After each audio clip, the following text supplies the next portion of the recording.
If we shat in a can and tipped it onto our boom or onto the gutter on our road every morning, we'd be fined. And this is what these guys are doing every minute of the day. They're shitting on our environment. You know, I come from a generation where we haven't really experienced the lake in the way that our parents' generation did. There's no denying there's more work that needs to be done on the lake, and there's lots of actions happening around enabling that to occur. And 100% do we see a need for improvement? Yes. Because if your environment is sick, your people, your community, whether it's Maori or non, they all become sick. If you want to really address the problem here, you've got to address the causes. And I don't have a vested interest in it. I don't make money out of saying this or not saying this.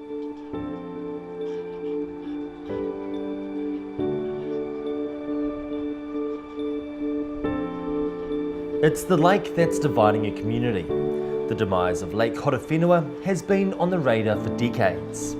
From a distance, it's a picture-perfect postcard, but up close, the reality is very different. North of Wellington lies acres of rich alluvial plains, and right next to Levin is one of the most polluted lakes in the country, Lake Horowhenua. Surprisingly, the lake's catchment is small, and so are the streams and drains that flow into it. But among them are New Zealand's second and fourth dirtiest waterways. Christine Moriarty is a local resident, fighting to restore the health of the lake. She's frustrated at the lack of action by Horizons Regional Council, whose job is to protect the lake. The buck stops with the Regional Council, and the Regional Council are not only not listening, they've actually taken sides against us who are trying to get them to do the right thing, and now we are the bad guys. And it's just not on. She took us on a tour of the lake, pointing out some of the major causes of pollution, among them stormwater runoff from a nearby subdivision and an industrial drain that ends up in the lake. This is from our industrial area. Now the Horizons do not test this water. We've asked them to, but they say because it runs into the Arawhata, they test the Arawhata. But this is disgraceful. Christine also blames a combination of intensive farming and agriculture that farms across the sensitive catchment. She says Horizons improvements, like the sediment trap filtering New Zealand's second most polluted waterway, fail to address the source of contaminants. Basically ambulance at the bottom of the cliff. A stream starts as a spring, and in less than 2 kilometres it becomes the second filthiest in the country. That should make it one of the easiest to clean, because most streams are miles and miles and miles, or kilometres long, and you don't know where it's coming in. But that should make it incredibly easy. But it's just common sense. If you're going to clean the water, you clean it before it enters waterways.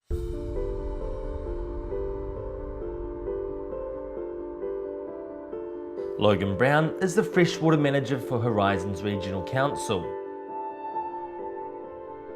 So this is kind of at the end of a catchment, and there's a whole lot of work occurring with landowners further up in the catchment around reducing sediment loss that comes from land, and this can kind of be considered that kind of end polishing type thing.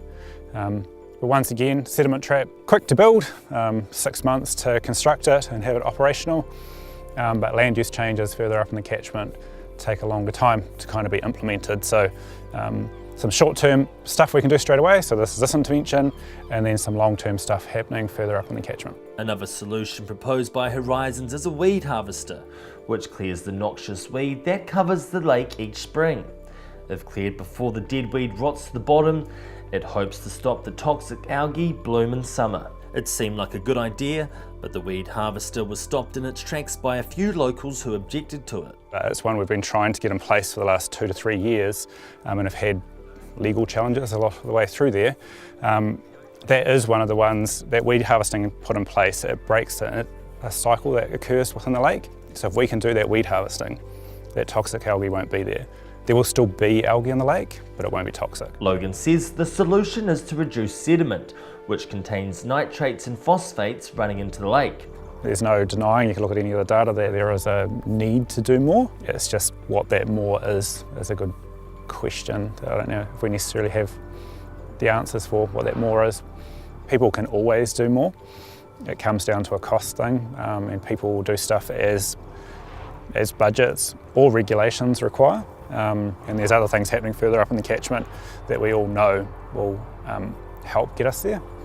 But how much more needs to be done, I couldn't give you an answer on that really.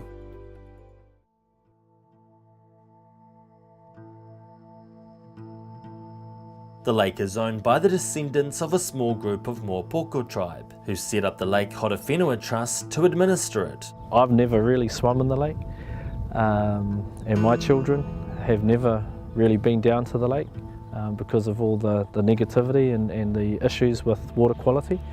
So, you know, I want to see a vibrant lake, a resource that our people are really proud of and want to share with others and want to get others involved in its protection. Since 2013, the Trust has made several improvements with Horizons, such as planting thousands of native trees, introducing a fish pass into the lake, and fencing off kilometres of waterways. But as with the weed harvester, the Trust reached an impasse with legal challenges and disagreement over who governs it. There are always going to be people who, no matter what you do, are not satisfied.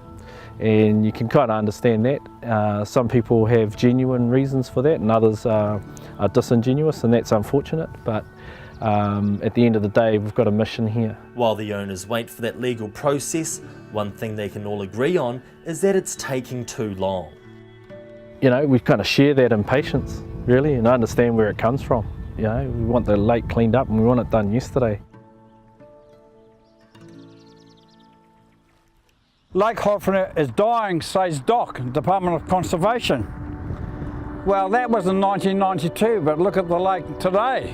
It's worse. I mean, if I had my way and they did it properly and were stopping all the pollutions and contamination going into the Lake Horowhenua and the Arawhata Stream, this lake will be cleaned up in 5 years. Self-described lone wolf and mana whenua, Charles Rudd has spent decades fighting for the health of the lake, for his tribe and the community. The bank is collapsing and all that. All this area is wahi tapu. That makes it worse. So you get these experts, they think they know what they're doing, they know nothing. I mean, the Horowhenua district is the most contaminated, polluted district in the whole country, mate. It is. They do not like talking about heavy metal. The heavy metal is cancer-causing stuff. And this area of Horowhenua is bad for people with cancer and other sicknesses. And you can put it back on the regional council and the other territorial authorities like the district council, you can put it on them. Instead of them blaming the poor old farmer again. I don't blame the farmers. Maybe in the past, yes, but not now. Someone who doesn't let farmers off the hook is New Zealand's most outspoken freshwater scientist, Dr. Mike Joy. He spent much of his career battling to improve our waterways and hold polluters to account. Look around the landscape. I mean, I just drove through it. There's just, you know, hundreds of hectares of intensive horticulture, monocultures, worked up paddocks just constantly being ploughed up and turned over. Heaps and heaps of nutrients and pesticides. Very industrial scale farming happening around here. The effect of that is that when there's a big rainfall event, all the sediment washes off into the drains. The sediment's rich in phosphorus. You've got nitrogen being put onto the land that's flowing down through here, plus those pesticides and things, and the whole lot making its way into this lake. It's vandalism.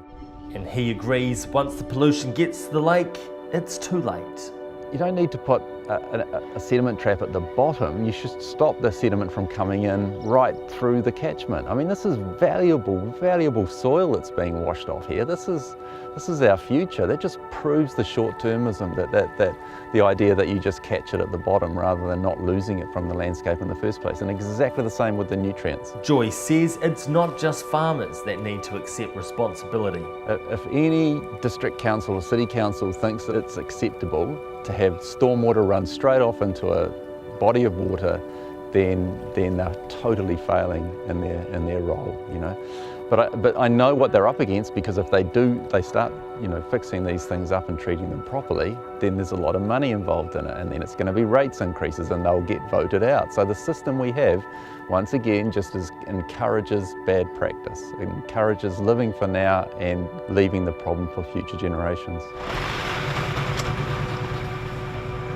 The stormwater runoff in question is under the control of a different council, Horowhenua District. We put Dr. Joy's claims to the new infrastructure manager. Well, I don't have as much scientific knowledge as the gentleman you're talking about, but all I can say is that the community was built here on the lakes, so you know we really can't move the community, so we're dealing with it as best we can with the situation we have, Alexander. Horowhenua District Council has a long history of polluting the lake.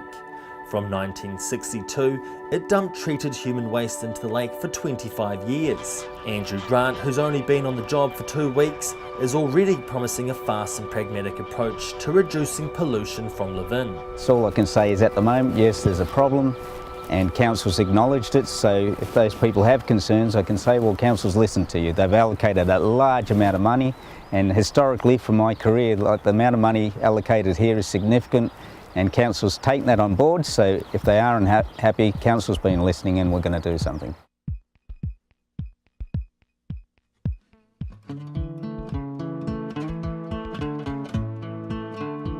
Along with stormwater polluting the lake, many residents blame the region's market garden industry.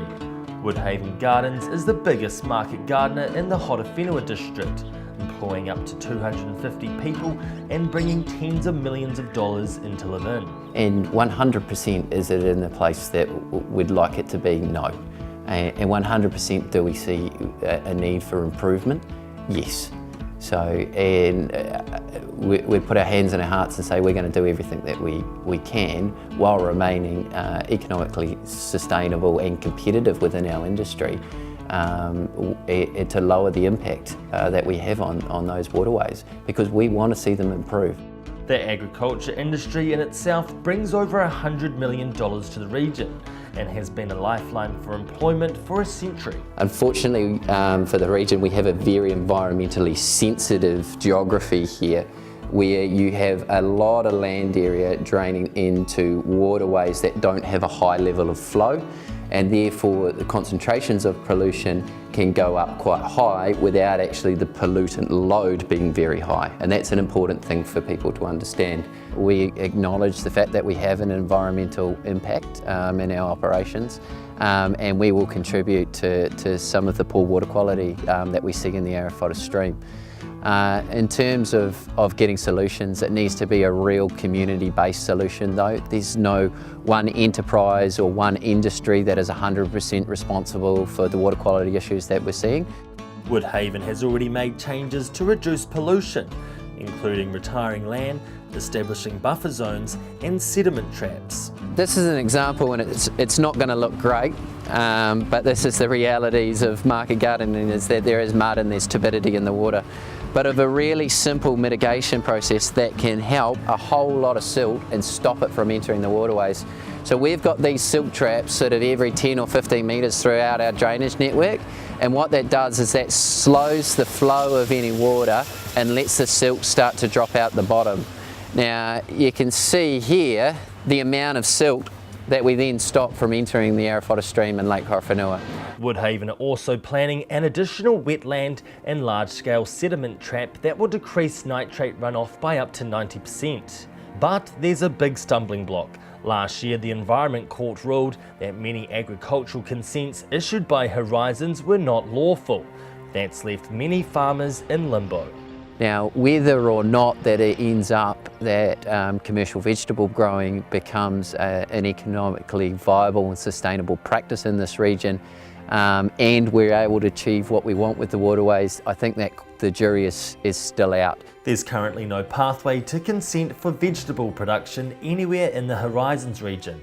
So before they invest in larger scale anti-pollution schemes, farmers need certainty of their future in the region. But residents say time is running out, so they've written to the government asking them to step in. The letter is asking for the Minister to remove the CE of the Regional Council and put in a Commissioner. Environment Minister David Parker says it's not central government's role to get involved, but in this instance, he's making an exception. There's been a bit of a stalemate. I asked the council and some of the critics of the council to meet in my office recently to try and broker a way forward so that we resolve the underlying issues. The Ministry for the Environment, at my request, has appointed a planner and a lawyer to help find a way through because we need to do better in that catchment. Parker says farmers in the Horowhenua district need to be better supported by Horizons to find a way forward. Well, they've got all the legislative authority they need to do their job, and it is their duty to do their job. Not all of these decisions can be taken at central government level. These are devolved to councils, and it's their responsibility to put things right. I've been involved in a number of court cases where trying to get them to apply their own rules, let alone central government's rules. I mean, you know, there really is a reluctance in that council to do anything that affects farmers. So, you know, their record is hands off, and having to be taken to court to apply their rules around that. So, I mean, it's clear that they're not going to do anything unless they have to. But Horizons says that's simply not true. We've been working with the horticultural growers and about the best practice on land, so that's the way in which they cultivate the land, having riparian margins so that the runoff can't get directly into the streams. So for Dr. Joy to come out with statements that we're not doing anything in that catchment, he needs to come and talk to us and get himself informed. With a complex environment, Horizons have their work cut out for them. To restore Lake Horowhenua back to health, they must navigate and motivate businesses, the district council and residents to bring the lake back from the brink. And Horizons can only do that with the cooperation of all of the community. Perhaps we might just have to protest a bit more. Put our bodies on the line. This is the start of a campaign that's not going to stop. I think there is at times a perception that all farmers are just cowboys and all they're out there to do is make as much money as possible. That's not our philosophy to farming, especially not at Woodhaven Gardens. We're trying to create a farming environment and a farming system that's sustainable for future generations, that produces healthy food at an affordable price for New Zealanders. We're not about trying to bastardise the system to get a quick gain. We want sustainable results. It's very much a partnership. I think kind of a positive story. There's a lot of focus on the negative stuff, but actually there's a lot of cool stuff happening down here.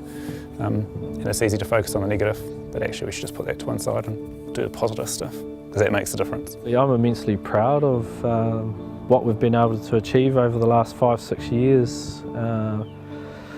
You know, and by no means have we got to the end of the journey. You know, this is just the beginning, and it's going to be for somebody else and some point in the near future to take over and continue that mission. You've got to walk it and understand and be aware what nature's got or hasn't got. Yeah, you know, it's not what you achieve, it's what you haven't achieved. That's the thing. Well, it's true that more intensive land use practices are the main cause of the degradation of water quality in our rivers and lakes throughout New Zealand, and in the case of Lake Horowhenua. Lake Horowhenua is actually one of the curlier problems to fix. So if we fix that, we'll be showing the rest of New Zealand how it can be done.